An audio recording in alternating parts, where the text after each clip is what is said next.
정의선 현대차그룹 회장이 오는 14일로 취임 2주년을 맞습니다. 전기차와 프리미엄 브랜드 제네시스로 현대차의 글로벌 위상을 단기간에 끌어올렸다, 이런 평가가 나오는데 그간의 2년을 돌아보며 또 앞으로 남은 과제들도 들여다보겠습니다. 먼저 지난 2년간 현대차그룹이 달성한 성과 강미선 기자가 짚어드립니다.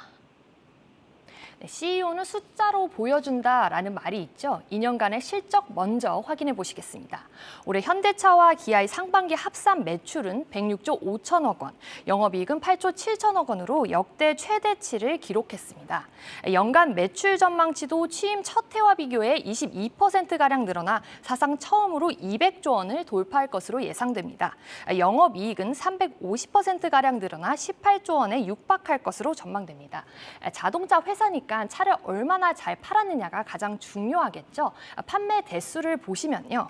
올해 1월부터 8월 글로벌 판매량 기준을 보시면 1위 토요타와 폭스바겐에 이어 3위에 올라섰습니다. 단순히 양만 늘어난 것이 아니라 제네시스와 SUV 등 프리미엄 고수익 차종의 판매 대수까지 늘어나서 수익성 개선까지 이뤄냈는데요. 제네시스의 비중이 올해 2분기 5.4%까지 늘어났고 SUV 모델 역시 같은 기간 52%까지 커졌습니다. 미래차 분야인 전기차 전환 속도 역시 빨라졌는데요. 전기차 판매 비중도 올해 2분기 상반기 기준으로 5.4%를 기록하며 2년 전과 비교해 2배 가까이 늘었습니다.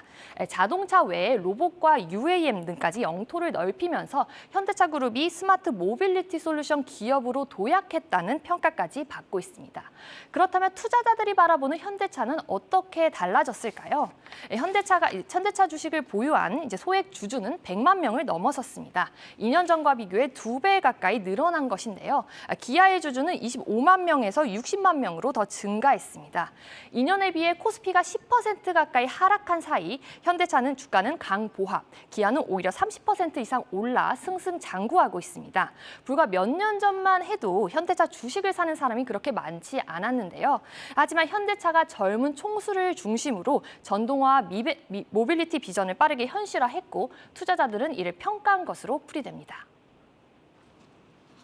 네, 계속해서 산업부 신재근 기자와 자세한 얘기 들어보겠습니다.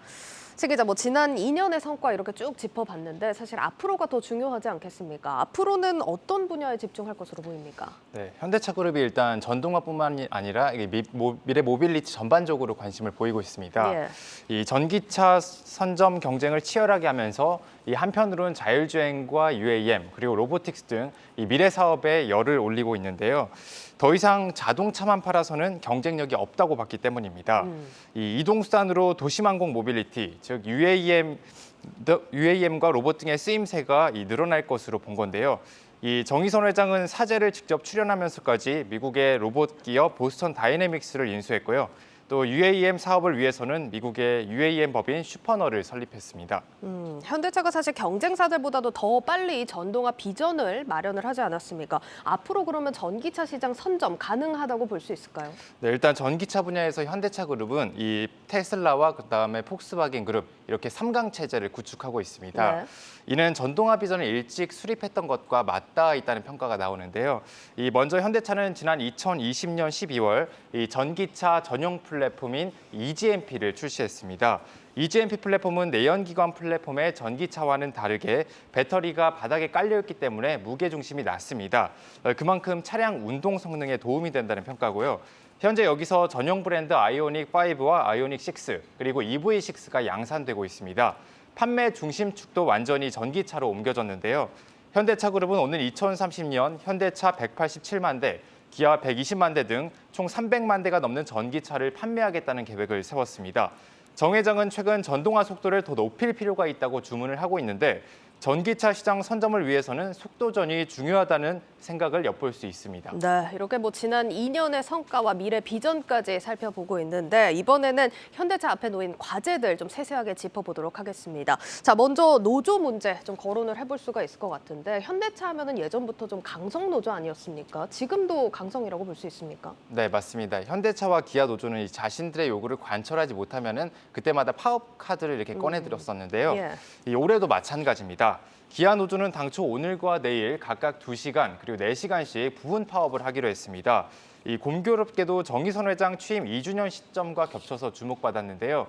일단 기아 노조는 어제 파업을 철회하고 사측과 대화를 이어나가기로 했습니다. 지금 이제 오늘 또 노사가 담판을 벌이고 있는 상황인데 아직도 진행 중입니까? 네, 그렇습니다. 기아 노사는 오늘 오후 2시 광명 소아리 공장에서 제14차 본교섭을 시작했습니다.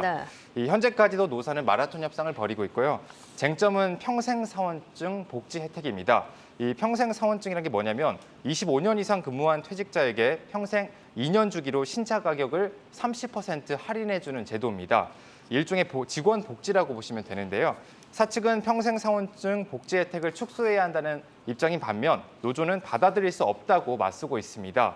원래 노사는 단체 협약 협상에서 복지 혜택을 축소하기로 합의했는데요. 이 평생사원증 혜택을 누릴 수 있는 마지노선을 만 75세로 제한하고 할인 주기는 기존 2년에서 3년으로 늘리기로 했습니다. 또 할인율은 25%로 낮추기로 했고요.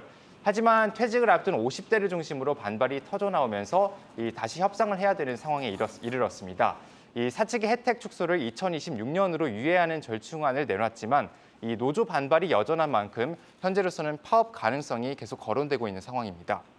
알겠습니다. 자, 그러면은 마지막으로 일단 차량 판매의 발목을 가장 크게 잡고 있다 해도 과언이 아닐 만큼 지금 문제가 심각합니다. 출고 대란 문제는 어떻습니까? 좀 해결의 실마리가 보이나요? 네, 차량용 반도체 대란 3년째 이어지고 있는데 아직도 여전합니다. 예. 그러면서 지난 8월 기준 현대차의 주문 대기 물량, 즉 백오더 물량이 100만 대에 달합니다.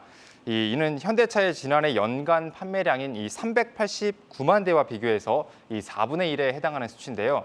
이 차량 출고 기간이 너무 길어지면 계약 취소 등 이탈이 발생할 수 있는 만큼 시급히 해결돼야 할 과제입니다. 비록 제네시스와 SUV 등 고부가 가치 차종을 중심으로 생산을 해서 이 실적에 미치는 영향은 최소화하고 있지만 이 백오더 사태가 3년 내내 이어지면서 불안감이 높아지고 있습니다. 실제로 제네시스 GV80 가솔린 모델은 이 출고까지 최대 30개월을 기다려야 하고 산타페 하이브리드는 출고까지 2년 이상 걸립니다. 이 현대차가 올 초 공급망 관리 전담 조직을 만든 이유이기도 합니다. 예, 뭐 앞으로 지난 2년보다 앞으로의 2년이 더 중요할 텐데 상황은 녹록지 않아 보입니다. 지금까지 산업부 신재근 기자였습니다.